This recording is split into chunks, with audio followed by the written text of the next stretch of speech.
And welcome back to another episode of Massholes with Mikes, and this is a mini one. The previous episode was actually a little bit long. We had a lot of thoughts that we wanted to get out regarding the Patriots and the Buccaneers. So here's a mini 10-minute episode or so, 10 to 15 minutes, and it is 10 questions. That is our normal recap episode segment that we put at the back of the lineup. We go around the league, talk about different teams, different players, and stuff that we didn't get to from the rest of week 4. So we're going to do it now, and I have Jordan and Kyle joining me. So without further ado, I actually get to start with question 1, something I rarely get to do. And question number 1 is this. Give the top 3 MVP rankings. So we're going to go 3 to 1 here, and I'm going to start. Number 3, I have Dak Prescott. I think the Cowboys have been very impressive for me this year. I did not expect them to be this good coming out of Dak's injury last year. Number 2, I have Matt Stafford. I think that I've been very impressed with him as well, his ability to play in big games, specifically against the Bucs. But number 1, and Kyle may get to this later, is Kyler Murray. He's been the best player in the NFL this year. He's been an absolute lightning rod, showing why he should have picked football over baseball. And I think right now he has the inside track to win his first MVP award. Jordan, I'm going to kick it to you on this one. Your top 3 MVP rankings. Yeah, so I actually have a defensive player in my rankings. I have Myles Garrett third on my list. I think he's been easily the most dominating player in football this season. He's already got 6 sacks to lead the league. He's carrying that team because Baker, I know he hasn't been bad. I don't want to make this seem like an anti-Baker take. He also might be hasn't hurt. been bad, but he may be hurt, and he also isn't playing up to the standard I thought he would after the year he had last year. He has 2 touchdowns through 4 weeks. The whole offense just looks completely lifeless. Even the running game doesn't look very good. He also looks like a pubescent quarterback when he's throwing to Odell Beckham. It's kind of hilarious. He's like he looks so good throwing to everybody. Yeah. Number 2 on my list, I have Patrick Mahomes. At the end of the day, I know he's thrown a few picks this year that look kind of dumb, but he leads the league in touchdown rate, total touchdowns. He leads the league in QBR. And I still think the Chiefs are going to get themselves out of this rut and end up winning, 12, 13 games anyway. And then last, I have Dak Prescott right now. Not Dak Prescott. I have Kyler Murray as number 1 on my list. I had Dak at 4. I put all 4 of them. I have Kyler at 1. Like Jeremy said, he's on the fast track to winning MVP the way he's played through 4 weeks. Kyle, I'm sorry we stole your thunder, but you still get to give your 3 rankings here. Yeah, I was going to say, why don't I get the lead on this one? I felt like this was kind of tailor-made for me. And also, you go last in 10 questions because of you. You're the one who does those. I do. I don't like to lead off. It's hard to kick it to it's easier to kick it to a panel so I can collect my own thoughts. That's true. So mine, we had pretty similar ones. I have Pat Mahomes at number 3 for pretty much the same reasons that Jordan has him. I mean, he's going to figure it out, and he's always going to be an MVP contender. He might not win it, but he's always going to be up there.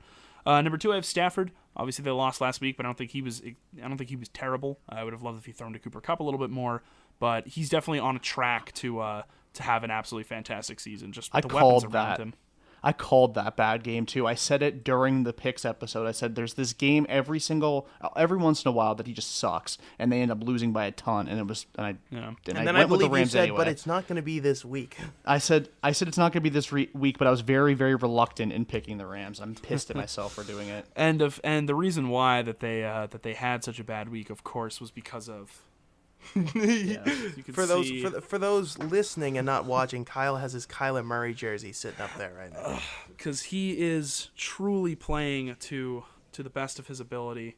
I mean, he's been great. And the biggest thing for him is he's limiting his mistakes. He's not throwing as many stupid interceptions because that was the biggest thing that brought him down last year. I was on the Kyler MVP train last year, the whole season, even after he kept doing that. But he had a lot of games where he throws some really dumb picks. He'd have some really dumb decisions that ended up costing them games, and he looks like he started to clean that up a little bit. And I mean, he's just a weapon. Like it's like he's like a video game character with some of the throws that he makes.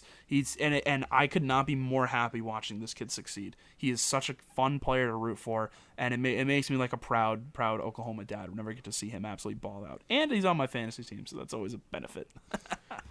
Question number 2, and all 2 through 5 is all contenders or pretenders. We each took a couple. Jordan took a couple of teams. Me and Kyle each took one, and we're going to talk about them. And if anyone disagrees, we can just do that really quickly. So Jordan, you get to start here. Contender or pretender? The Carolina Panthers. Go.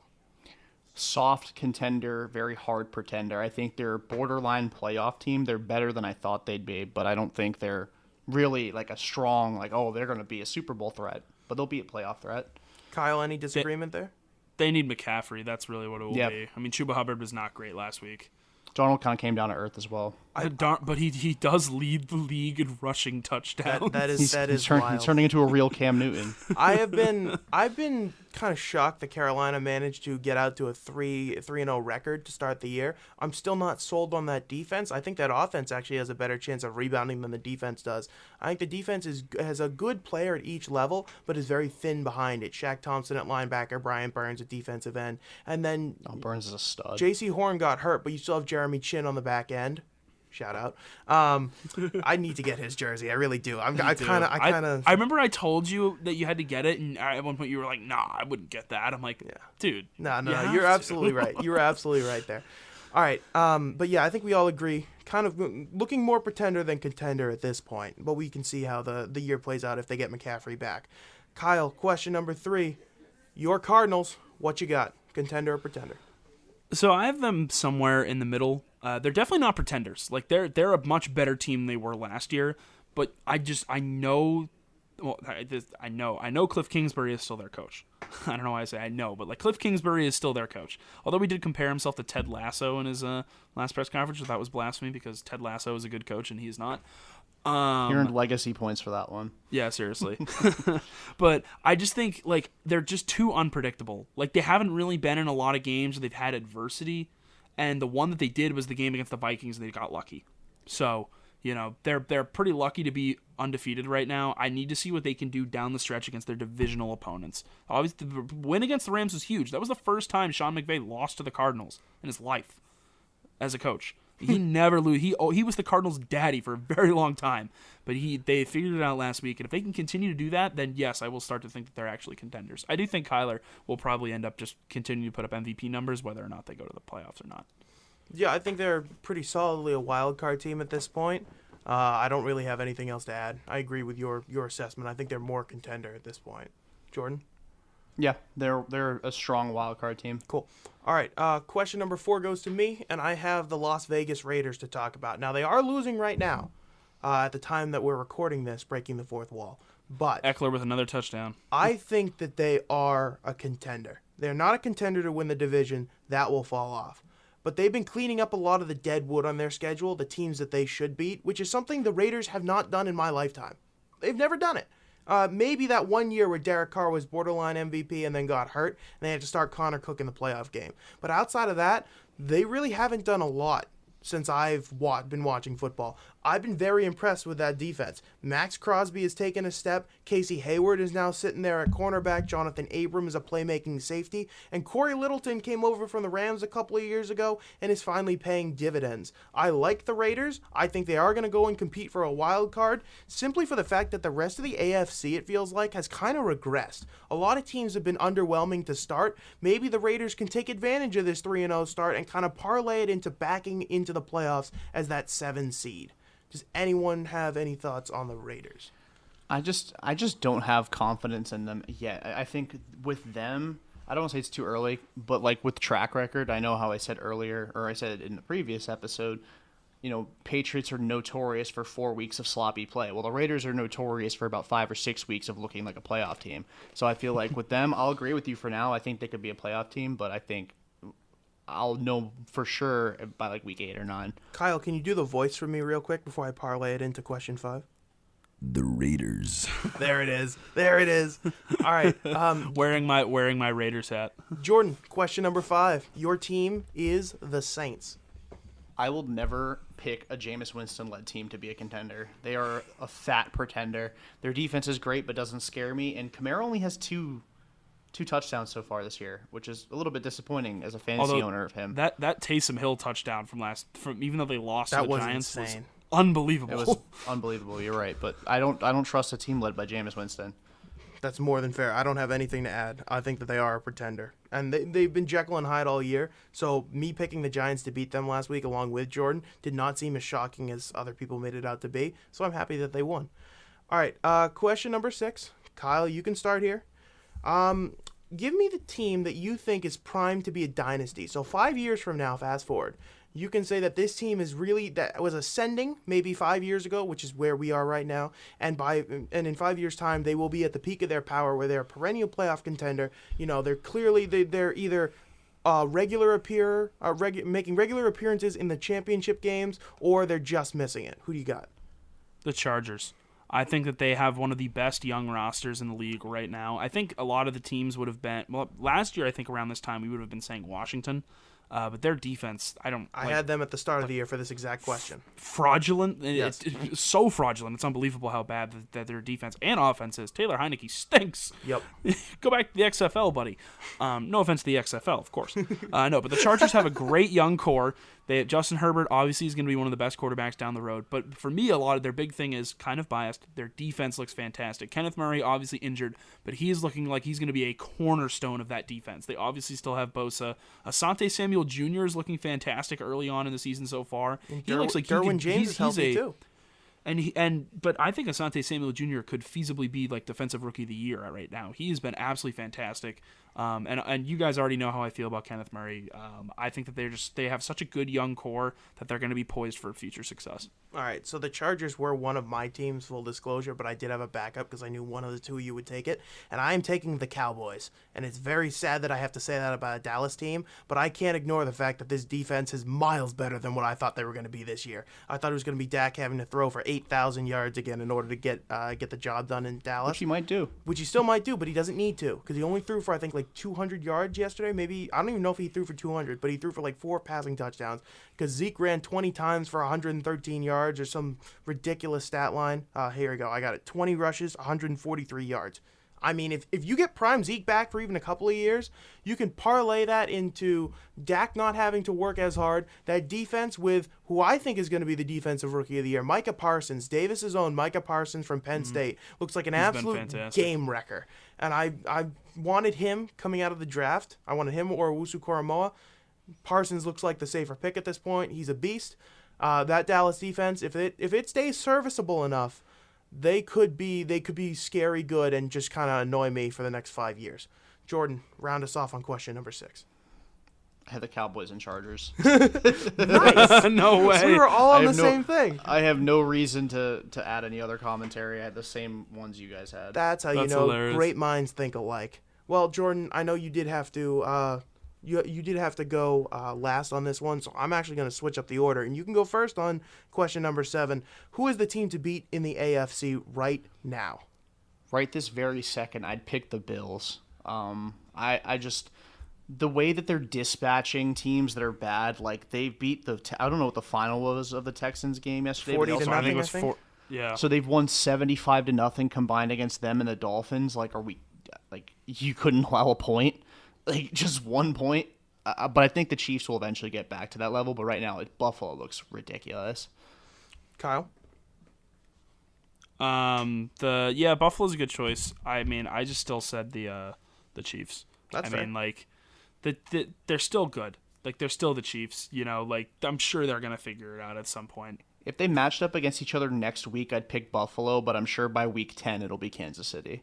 Yeah. Well, they do match up against each other next week. Sunday Night Football. Really? Sunday Night Football. Yeah. Oh, shoot. So the key... That's literally the foreshadowing. matchup next The week. key word is right now, which is why I also took the Bills. They've been absolutely destroying teams. Week 1 against the Steelers starting to look more and more like an aberration, which bothers me. But they haven't been facing the best competition, so we'll see what happens. Prime time, lights are shining bright in Kansas City and But to win 75-0 in those two games is a little bit of a statement. Exactly. All right. And I remember, Jeremy, you had them as one of the teams, like, who will not recover from this? And I'm pretty sure you said them, and I was like, I had the Bills last. It I'm was like, wishful the thinking. Bills maybe, but they'll be fine. Yeah, definitely wishful thinking on my part. Question number 8. More surprising win this week, the Jets or the Giants? Because I picked the Giants, I chose the Jets. In hindsight, we did this podcast, we recorded our picks episode before it was announced that A.J. Brown and Julio Jones would both be out. And their entire linebacking core. I may have been convinced to pick the Jets at that point, but we were already committed, and I wanted to post the episode as is. Didn't want to have to change anything. So I'm going to say the Jets. Kudos to you guys. You didn't Jets it up, even though you tried to. So I give you credit for that. Jordan. I went with the Giants because, like I didn't say because I picked the Jets. I didn't use that logic. At the end of the day, there was a ton of players on the Titans that were missing, and the Giants were the team that was banged up, and they ended up winning in overtime in New Orleans.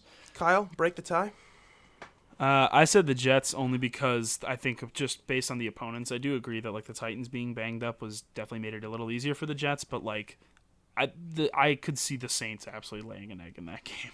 Obviously, I didn't predict it, but like the way the Saints have played, they're so Jekyll and Hyde, you never know what you're gonna get.